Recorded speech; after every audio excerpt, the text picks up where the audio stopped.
好软。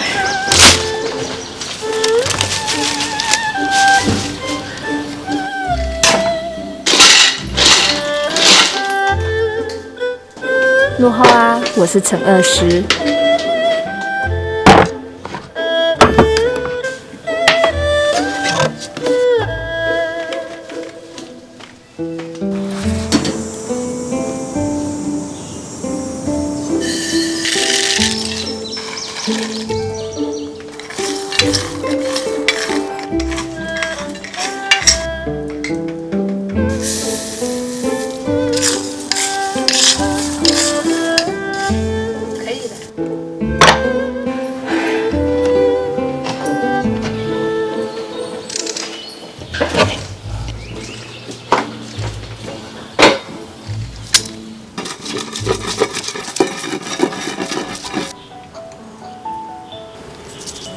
妈妈，我们加点姜。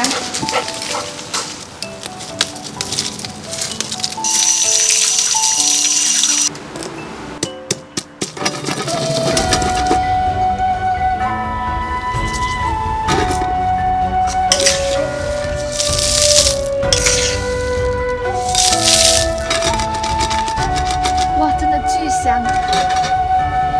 擂茶宜慢不宜快。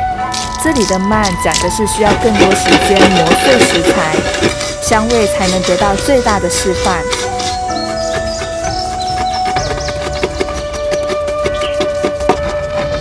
香不香，冰花？擂茶自古有着万物之药的称号，食材可以根据季节、体质来增加当季时蔬。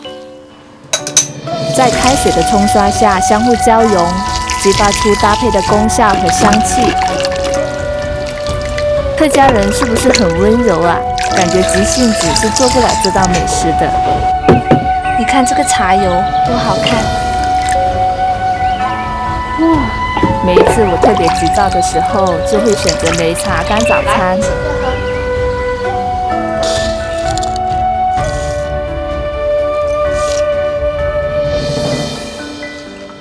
客家人就这么擂了1000年，不为外界的喧嚣所动。